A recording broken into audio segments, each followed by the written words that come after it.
no record found. They told him his regiment had a name. On the day of induction, under a sky the colour of rusted iron, Halvek stood in line with 3,000 others on the parade grounds outside Varnex Primary Muster Hall. The wind carried dust from the manufactoria districts, coating boots, uniforms and exposed skin in a fine grey film. It settled everywhere, dulling colour and softening edges, as though the world itself were trying to erase detail.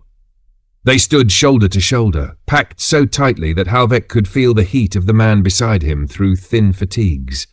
No one spoke. Speech was unnecessary now. Their names had already been taken from them, replaced with order and alignment. At the far end of the field, a Munitorum adept read from a data slate whose screen flickered with age. The device whined softly with each page scroll, its machine spirit struggling beneath centuries of neglect. The adept's voice was thin, practiced and utterly bored, each syllable delivered with the same weight one might give to a maintenance report or inventory list. Designated the 117th Varnex Line Infantry. There was no pause for acknowledgement, no cheer, no banner unfurled, but Halvek felt the words settle into him all the same. 117th. He held on to the number as though it were a lifeline. It sounded solid, official, important. Numbers meant permanence. Numbers meant structure. Numbers meant that somewhere, in some vast archive stretching across worlds and centuries, a line of data had been created that said, "These men exist. The Imperium had counted them." That knowledge brought comfort. He was 17 Terran standard when they shaved his head and pressed a lasgun into his hands. The clippers buzzed harshly against his scalp, leaving his skin raw and exposed to the cold air. His old clothes were taken and incinerated without ceremony.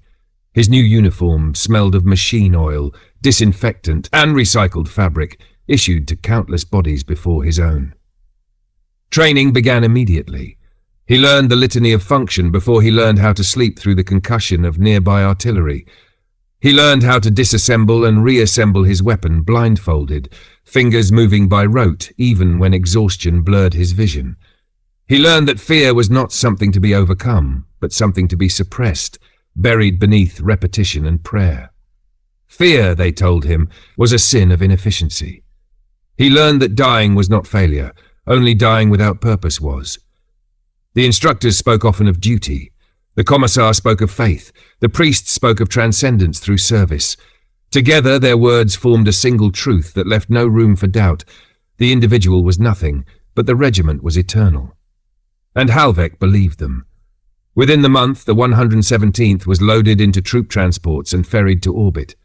There were no farewell ceremonies, no public acknowledgements, just endless columns of men boarding vessels whose names they were not told, disappearing into the void in precise, well-documented increments. The sky above Varnex closed over them like a wound that never scarred. The 117th shipped out within the month. They never returned. Their first war was on Carthax 9. It was a mining world by designation, though little remained of industry when the transports broke atmosphere. Vast scars cut across the planet's surface where strip mines had once fed the Imperium's hunger for ore. Entire hive sectors lay collapsed into themselves, cities reduced to skeletal towers jutting from seas of ash and slag. Fires burned everywhere, not as isolated blazes, but as a continuous glow along the horizon, painting the clouds a sickly orange. They made planetfall under bombardment. Orcs, the officers said. Xenos infestation, a simple truth delivered with comforting finality. The orders were equally simple, cleanse and hold until Astartes' relief. Halvek believed that meant the angels of death would come quickly. He never saw an Astartes. The fighting began in the underlevels of ruined manufactoria, where ceilings had collapsed and machinery lay half buried in debris older than the men dying among it. Progress was measured in meters, then in bodies. The air was thick with ash and propellant residue, burning the throat with every breath. Visibility was poor, but the orcs announced themselves with noise and motion, crude shapes crashing through smoke in waves of muscle and metal. The regiment advanced because stopping meant death. Halvek fired until his lasgun overheated and his hands blistered. He learned to step over corpses without looking down. At first, he tried to remember names, men he had trained with, eaten beside, prayed beside. That lasted a week. After that, names became impractical. Faces lasted longer. You learned to recognize expressions instead: fear, surprise, the brief relief of collapse. Eventually, even those blurred together. Memory had limits, and the war exceeded them. Weeks passed, then months. The VoxNet grew unreliable, cutting out mid-command or bleeding with overlapping transmissions from distant fronts. Requests for resupply were acknowledged, then delayed. Ammunition was rationed. Medicae supplies vanished first, followed by food that was not corpse starch. The Orcs attacked at third shift. There was no warning siren. No orderly advance, just noise, sudden, overwhelming, and absolute. The distant thunder of artillery was replaced by the shriek of crude engines and the guttural roar of Xenos throats, amplified by metal masks and sheer mass. Halvek was on sentry duty when the ground began to shake. At first, he thought it was bombardment. The manufactorum floor trembled beneath his boots, dust sifting down from fractured ceilings in slow, drifting curtains. Then came the sound of impact, something heavy colliding with ferrocrete, followed by laughter. Not the sharp bark of human voices, but a low animal sound, thick with anticipation. "Contact!" someone screamed over the Vox. Multiple contacts. The transmission dissolved into static and gunfire. Halvek raised his LAN and joined the line as it formed by instinct rather than command. There was no time to think, only to act. Shapes emerged from the smoke, huge. Misshapen silhouettes clad in scrap armor and rusted plates, their weapons belching fire and shrapnel in wild arcs. "First rank, fire!" an officer shouted. Halvek squeezed the trigger. Red beams lanced into the haze, punching holes through flesh that barely seemed to notice. Orcs fell, stumbled, and kept coming. Others climbed over their dead, using corpses as cover without the faintest hesitation. The noise became unbearable. Lasguns cracked in disciplined rhythm, while Orc weapons answered with deafening booms that shook teeth loose and collapsed walls already weakened by centuries of neglect. The air filled with the stink of burned ozone, hot oil, and blood, human and Xenos alike. Halvek reloaded, fired again, reloaded. A man to his left disappeared in a spray of red mist when a shell detonated against the barricade. The space he had occupied was instantly filled by another trooper, stepping forward without looking down. There was no pause to mourn. An Orc burst through a side passage, bellowing, its cleaver raised high. Halvek fired point blank. The beam punched through its chest, cauterizing flesh but failing to stop it. It took 3 more shots before the thing collapsed, crushing a fallen guardsman beneath its weight. Halvek did not remember shouting, but his throat burned afterward. Orders came fragmented through the Vox: advance, hold, fall back, often overlapping, sometimes contradicting one another. Officers died mid-command, their final words cut off by explosions or gunfire. Sergeant markings vanished beneath ash and blood until rank became guesswork. Someone activated a heavy stubber behind Halvek. The weapon roared, spitting brass casings that piled ankle-deep. The gunner laughed hysterically until a rocket tore the emplacement apart. The laughter stopped. Time lost meaning. There was only motion. Aim, fire, reload. Step forward. Step back. Do not fall. When ammunition ran low, bayonets were fixed. When bayonets broke, men used rifle stocks, shovels, fists, anything solid enough to strike and heavy enough to hurt. Halvek felt something hit his shoulder and spin him around. Pain flared hot and sharp, then dulled into something distant. He ignored it. Pain was secondary to function. The Orcs broke eventually, not because they were destroyed, but because something else caught their attention.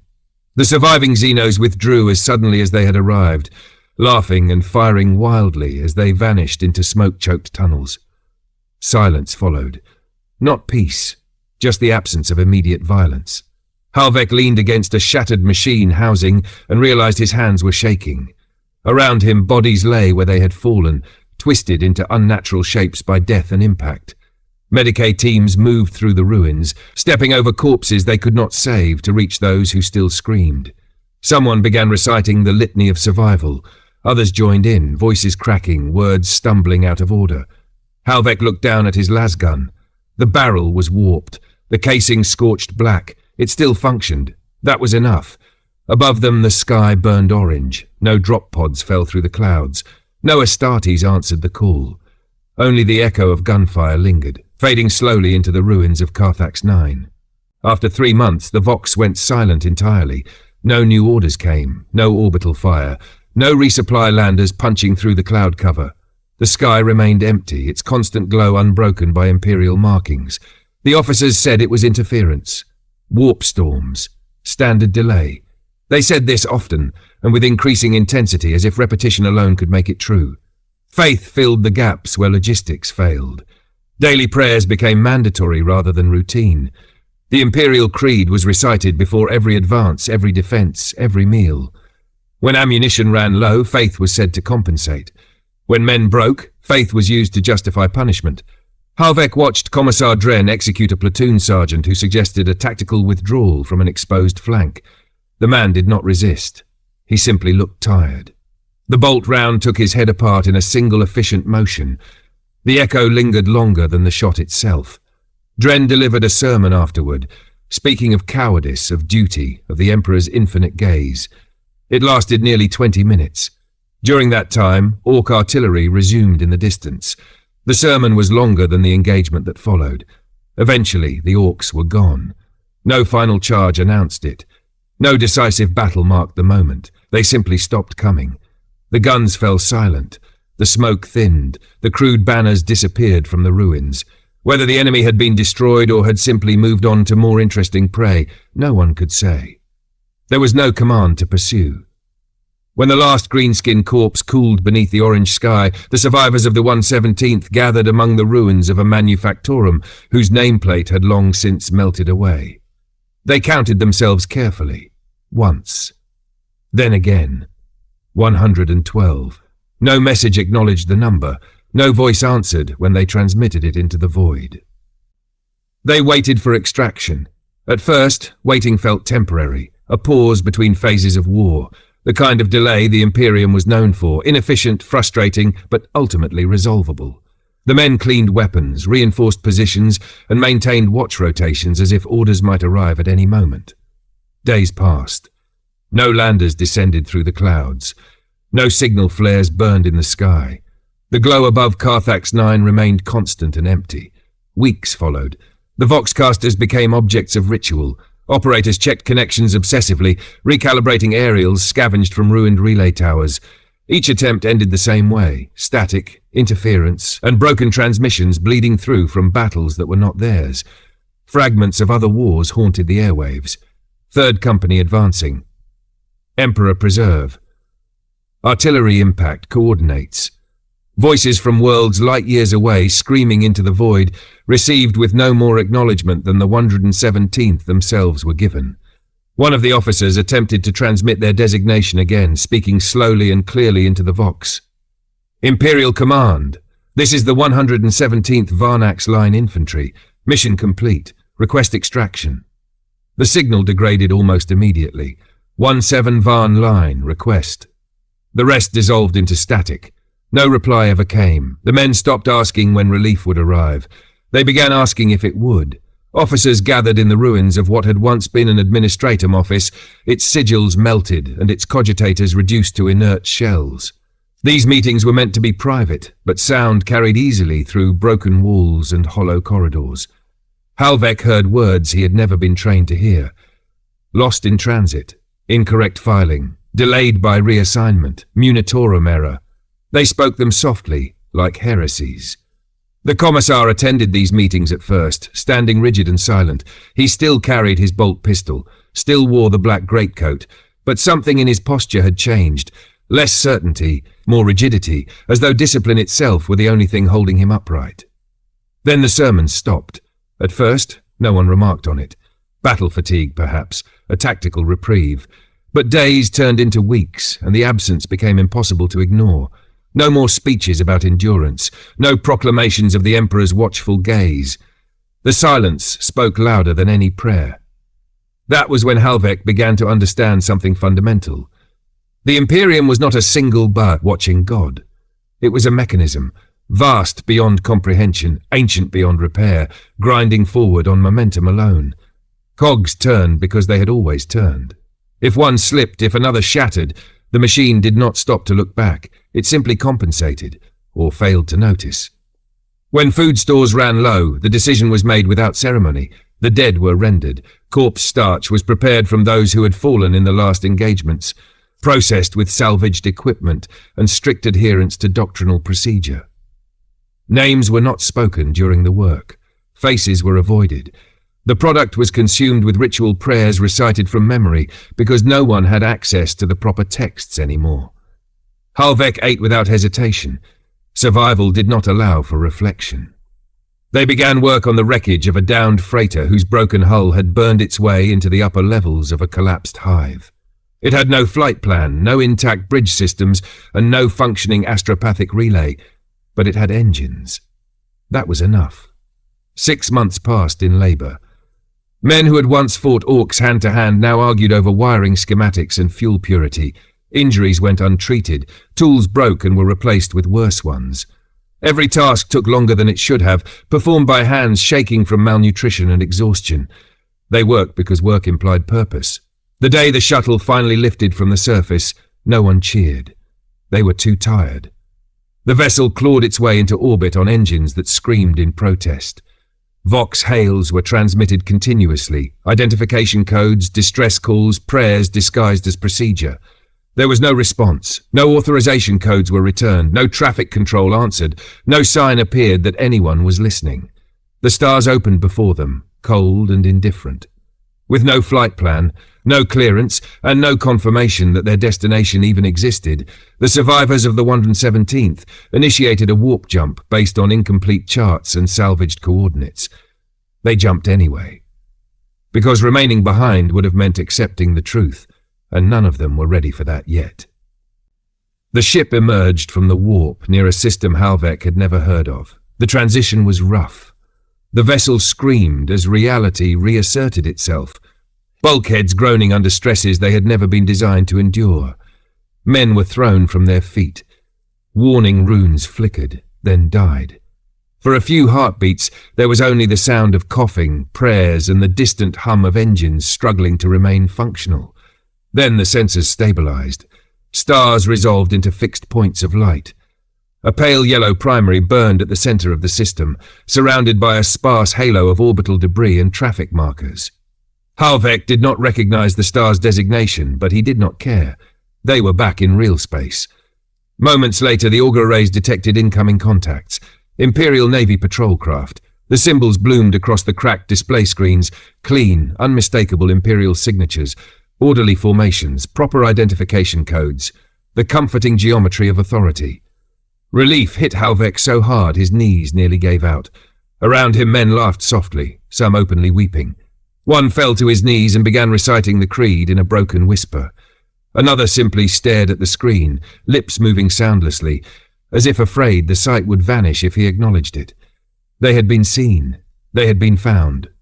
The Vox crackled to life, this time without distortion. "The unidentified vessel," came the crisp voice of a Navy officer. "Power down engines and prepare for boarding." They complied immediately. The boarding party arrived within minutes.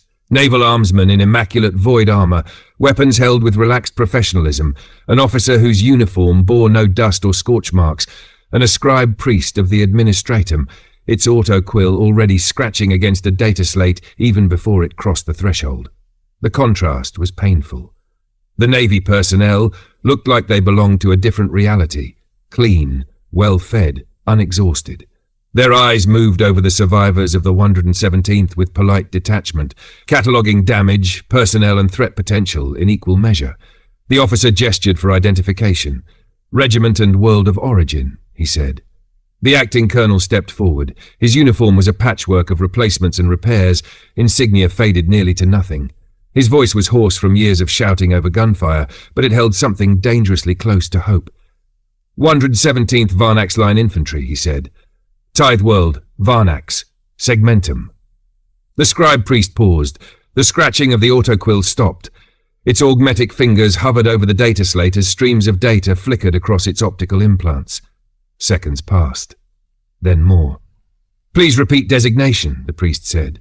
The colonel repeated it, slower this time. The priest input the data again, paused. Its head tilted slightly, servos whining softly. The expression on its partially organic face was not confusion, but something colder. Like a logic engine encountering a contradiction it could not reconcile. "There is no record of this regiment," it said. The words landed without emphasis, without cruelty. Silence followed. It was heavier than any artillery barrage Halvek had endured. No shells fell, no alarms rang. Yet the moment crushed breath from lungs and thought from mind. The colonel began to speak rapidly, desperation eroding discipline. He produced tattered banners from storage chests, their cloth darkened with age and blood. He held up orders sealed with wax and sigils, signatures belonging to men dead for centuries. "These are valid," he insisted. "We were deployed under proper authority. We fought at Carthax 9. We—" The scribe priest scanned the materials once, then shook its augmetic head. "Orders invalid," it said. "Authorizing bodies no longer extant. World of origin unlisted. Regiment designation absent from all current Munitorum archives." It looked up. "You are not registered," it concluded. "You do not exist." The Navy officer cleared his throat. There was discomfort there. Not pity, but inconvenience. "Standard procedure for unidentified armed personnel," he said carefully. "All weapons are to be surrendered immediately. You will be placed under quarantine pending further determination." The armsmen shifted their grip on their rifles. Halvek felt something inside him finally tear. Not fear, not anger. The last thin strand of certainty he had carried since the day a lasgun had been placed in his hands. If the Imperium did not know them, if no ledger bore their number, if no archive acknowledged their suffering, then for whom had they bled? The question had no answer. And that silence followed him long after the weapons were taken away. They were interned on a processing moon whose name was a serial number. It was not a place meant for habitation, only transition. Its surface was a patchwork of landing fields, sorting habs, and data processing spires that rose like blunt needles into a colourless sky. Nothing there had history. Everything existed to move something else along. The designation of the moon was etched into every bulkhead and data slate in precise high Gothic numerals. Halvek heard it spoken once by a clerk and immediately forgot it. Numbers without meaning slid off the mind easily. Time behaved strangely there. Days were marked by lumen cycles rather than suns. Weeks by intake schedules. Months by the quiet disappearance of familiar faces. The survivors of the 117th were housed together at first, processed as a single anomaly awaiting resolution. Resolution never came. Months became years. The administratum did not declare a verdict. It did not need to. It simply continued its work, and the men were broken down piece by piece into categories that made sense to ledgers and flowcharts. One by one, the survivors were reassigned. Not as the 117th. That designation never appeared again. They became individual assets, each processed according to age, health, psychological resilience, and perceived utility. Some were flagged for penal labour and shipped off-world in chains.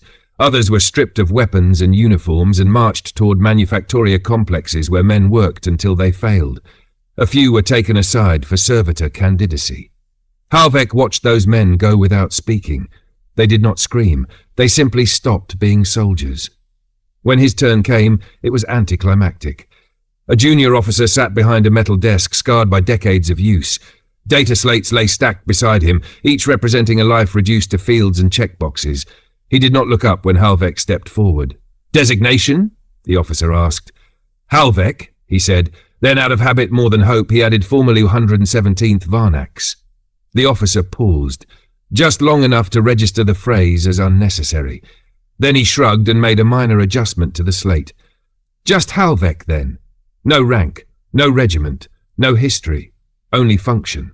Halvek was issued a replacement uniform, already worn thin by another body, a lasgun with a mismatched serial number, orders stamped for redeployment to a world already marked red in strategic projections, a delaying action, a place where men were sent not to win, but to occupy time and enemy resources until something more valuable could be repositioned. Halvek fought again. He always did. It was the only prayer he still knew how to say. The trenches were deeper there, cut into mud that never dried, and earth that swallowed the dead within hours. The enemy changed, sometimes heretics, sometimes Xenos, but the rhythm remained the same. Fire, reload, advance, fall back, dig in again. Men died beside him who had names, real ones.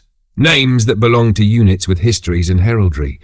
Names that would be entered into ledgers, cross-referenced with supply requisitions, and eventually carved into memorial slates somewhere far from the mud. When they fell, their deaths were logged, counted, and replaced.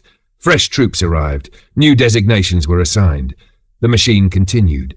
When Halvek was wounded, no one recorded it. No Medicae log bore his name. No casualty report flagged his absence. He wrapped his own injuries and returned to the line when he could stand again. When he recovered, no one acknowledged it. He began to understand the shape of his existence. He was not forgotten. Forgetting implied memory. He had become something worse, a rounding error that had learned how to shoot, an asset whose continued function did not meaningfully alter projections, a presence too small to matter, too persistent to remove. The Imperium did not need to notice him to use him, and so it did, again and again and again. He died during a counterattack that achieved nothing. There was no banner raised for it. No strategic map would later show its arrow in any color other than red, if it was shown at all. The order came down the trench line as a fragment. Advance, pressure, hold if possible. Words stripped of context and urgency alike. Halvek advanced because he always advanced. The ground was churned mud and frozen blood, layered by weeks of bombardment. Each step required effort. Each breath burned. He fired until his power pack ran dry, then knelt to reload with the practiced calm of a man who had done this more times than he could remember. That was when the shell landed. Not close enough to kill him outright. Not far enough to miss. A fragment of shrapnel punched through his chest, as if the armor he wore had finally decided it had done enough. The impact drove the breath from his lungs and spun him sideways, dumping him face first into the mud before he even understood he had been hit. He rolled onto his back by reflex, staring up at the sky.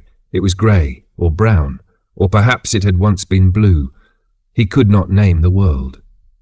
He could not remember if he had ever been told its name. There was only the sky, broken by drifting smoke and the distant flash of artillery fire that no longer concerned him. Around him, the battle continued. Boots ran past. Lasfire cracked overhead. Someone screamed, then stopped. Orders were shouted, contradicted, repeated. None of them were for him. As his blood soaked into the ground, warm at first and then quickly cooling, Halvek tried to remember the words of the Imperial Creed. They came to him in fragments. The Emperor protects, duty is, through sacrifice. The words refused to assemble themselves properly. They slipped away before he could finish them, like names he had once known and forgotten. He tried again, failed again. For the first time in his life, no one was watching. No commissar stood behind him, bolt pistol ready to enforce resolve. No officer leaned over him to confirm the kill or call for a Medicae. No scribe priest hovered nearby, autoquill scratching to preserve the moment. Even the Emperor, enthroned light years away, sustained by sacrifice beyond counting, had no awareness of this particular death among the trillions offered to him daily. Halvek understood then that faith did not require an audience, nor did obedience. His breathing became shallow. Each inhale was work. Each exhale carried less of him with it. And in that narrowing space his final realization arrived, not with drama but clarity. He had served faithfully. He had obeyed every order given to him, whether spoken aloud or implied by circumstance. He had fought when told to fight, advanced when told to advance, waited when told to wait. And now he was dying exactly as instructed. There was no bitterness in the thought, only completion. The Imperium would continue. Wars would grind on. Tithes would be collected. Regiments would be raised, deployed, destroyed, and replaced. Ledgers would be filled with names that mattered to someone somewhere. Halvek's body was found hours later when the line shifted forward again. There was no identification on him that mattered. When the battlefield was logged, his remains were entered into the tally as unidentified casualty. No regimental association found. The number was added. The projection adjusted. The page turned. The war went on. It always did.